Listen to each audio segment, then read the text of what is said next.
Welcome back to the show. We got a great one lined up. The XRP Ledger is about to take the world by storm, and we're going to show it to you. Somebody roll that beautiful intro.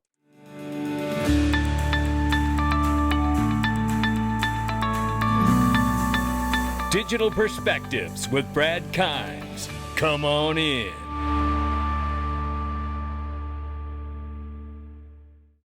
Welcome back to the show. You can follow us on X, YouTube, and DigPerspectives.com for exclusive content. Right now, $3.43 trillion market cap for crypto.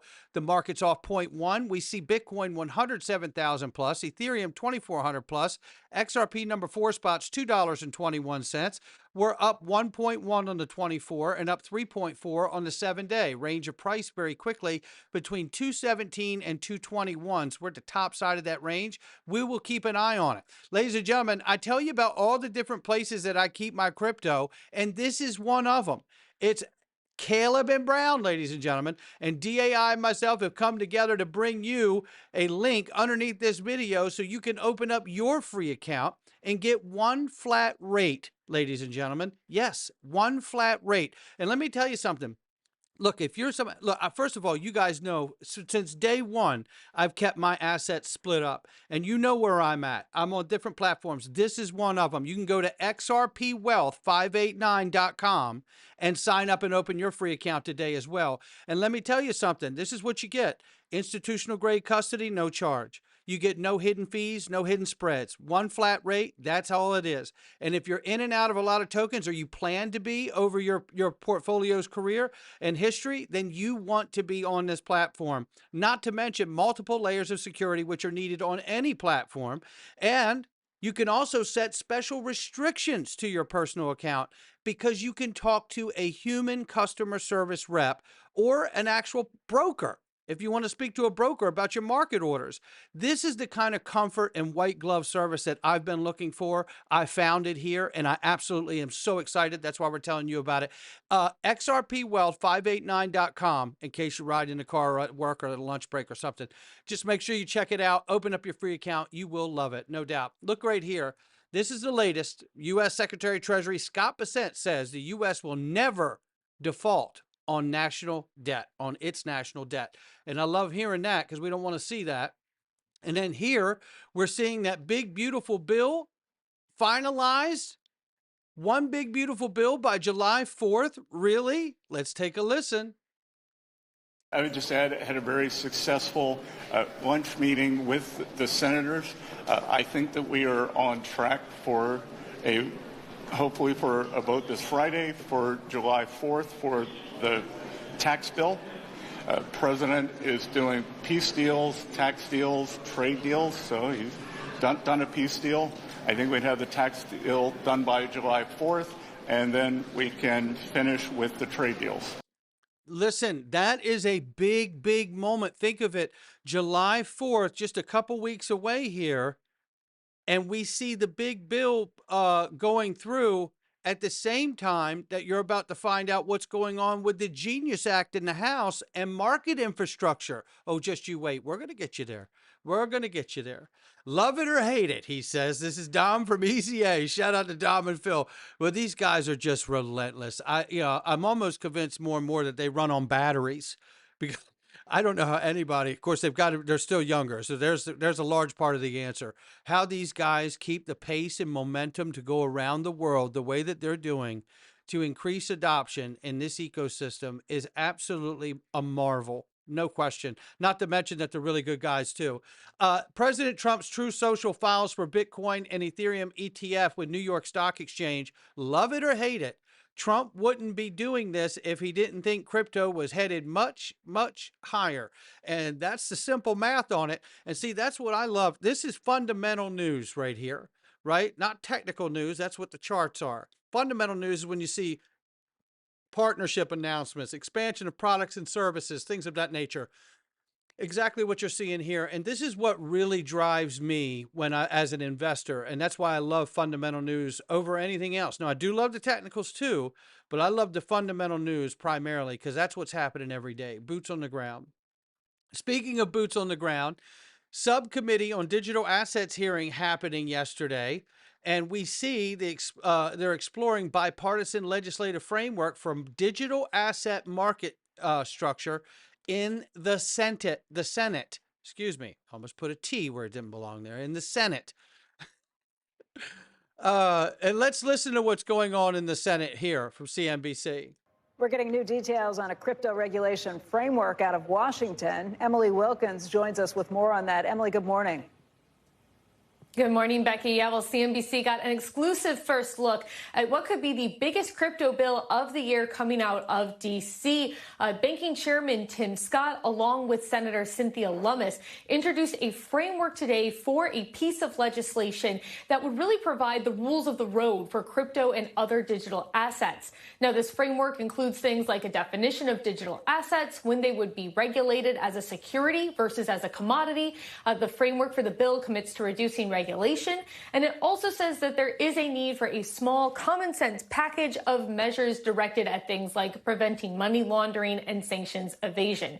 Now, the bill is yet to come, but Lummis, who called for the bill to pass before the end of the year, has said in a statement to CNBC that while the European Union and Singapore have established clear regulations, U.S. continues to sit on the sidelines while the digital asset industry seeks greener pastures. That changes today, she says. The new outline builds on momentum last week when the Senate passed a stablecoin bill with strong bipartisan support. Trump is now pushing for the House to move on that bill, saying on Truth Social that the House must get it to my desk ASAP, no delays, no add-ons. There you have it. But now let's take a look at the framework here really quickly. And here's the framework. I'm not going to go through all the detail, but legislation should clearly define the legal status of digital assets. Jurisdiction should be clearly allocated among regulators. Regulation should be modernized to foster innovation, that's for sure. Regulation should protect those who purchase or trade digital assets. Illicit finance measures should be targeted and pro-innovation. Federal financial regulators should welcome responsible innovation, which just really happened yesterday when we saw the Fed take the reputational risk out of their comments and statements and oversight, right? So those motions are taking place. Now we just need to see the bill. But check this out. Now we got a couple things happening. We had this the Genius Act passed the Senate, and it went over to the House. Some House members, including Tom Emmer, the GOP majority whip, are doubling down on packaging the Genius Act with the market infrastructure ahead of voting. Today, Steve Scalise and A.M. Wilkins doing both at once is what the industry wants, is what they say. It's unclear at this point what the plan of action is. I've reached out to the White House for comment, but here's what we got from Punchbowl News. Majority Whip Tom Emmer said the House would vote on a Senate stablecoin legislation if the bill is linked with market structure reforms. Market structure is essential to any congressional action in digital assets, Emmer said. I expect the Genius Act has a path in the House so long as it's accompanied by the Clarity Act. Two House committees advanced the Clarity Act in June to change the regulatory structure overseeing crypto. This two-bill push comes despite President Donald Trump's call for the House to pass the Genius ASAP. More in the PM edition. Well, we'll stay tuned on it, but I love this idea of getting both of these bills through the House because that means that the Genius Act is ready to be signed by the president, and they only need to slingshot the Clarity Act over to the Senate, and they're working in subcommittee on that right now. So if they can get both of these bills passed in the immediate near term, imminent near term, then they only need the Clarity Act to go back to the Senate and get that done. And this could all get done before the August recess. That's how this could happen. We'll see. Now, it is Congress, so we will see. But then it brings us back to this point that we covered yesterday, that Cody Carbone made a point from the Digital Chamber. You got to remove the outdated tax barriers.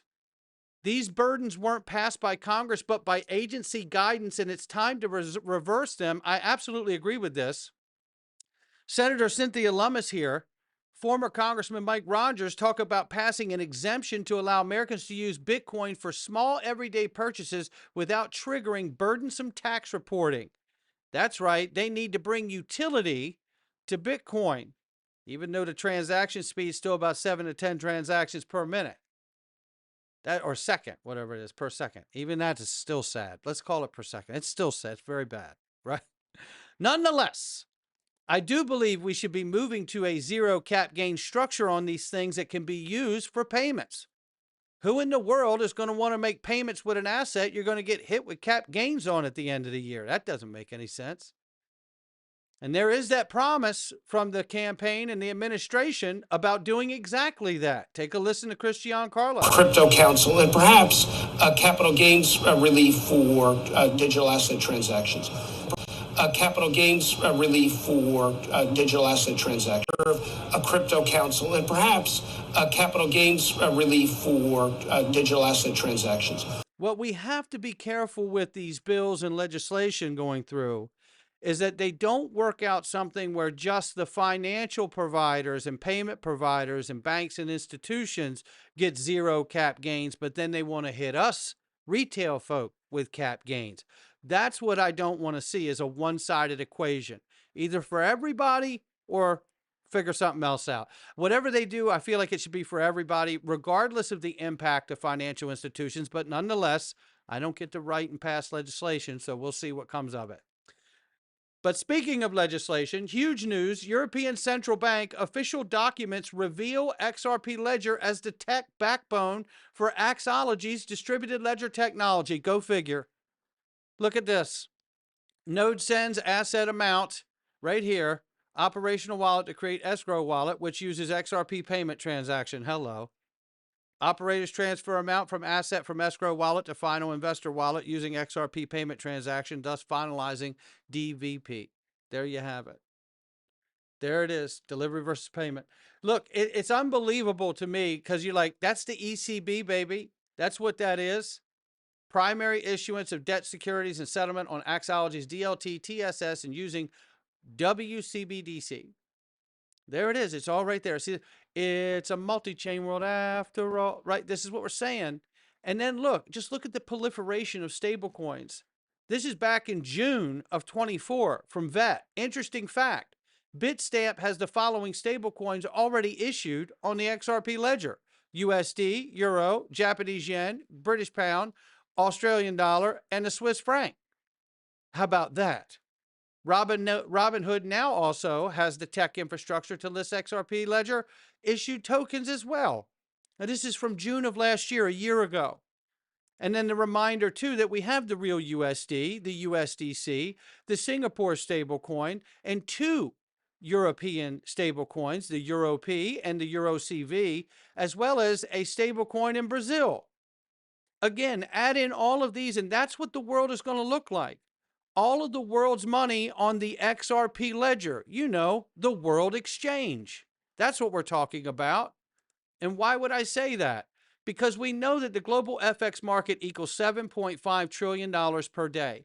And Ripple Enterprise Payment Network already covers 90% of global FX market. That's 2.7 quadrillion per year. Look at the number. Ripple's enterprise payment proposition, global FX market, 90%. That's unbelievable. I mean, we've known this, but the time is coming now. 90%, the FX market, the proof is in the pudding, right? We got the world covered here, ladies and gentlemen. That's what we have. You're looking at 7.5 trillion per day. How much of that will we capture on the ledger? I don't know, but I'm here to find out. Look, it's not financial advice from me or anyone else. But I think there's some really good news coming. If we can just get that legislation passed and signed into law, it will be a brand new day out here. And let me just say one more thing. You know, there's a lot of new opportunities coming out here, and there's a lot of opportunities that have been out here for a long time, investment-wise. But I'll say this to you. XRP yield is about to explode across the planet. Because when the banks and the institutions come into this space, You think they're coming into this space and they're not going to have a way for you to invest in XRP with them? Come on now. Of course they will. And that's why I'm holding what I got. I'm going to take the words of a very old wise man that said to me one day, when things are moving really fast, you just got to be still a minute. And you know what? That's exactly what I'm doing with my bags. I'm being still a minute because I know that there's places I can go and get yield and returns and things like that right now.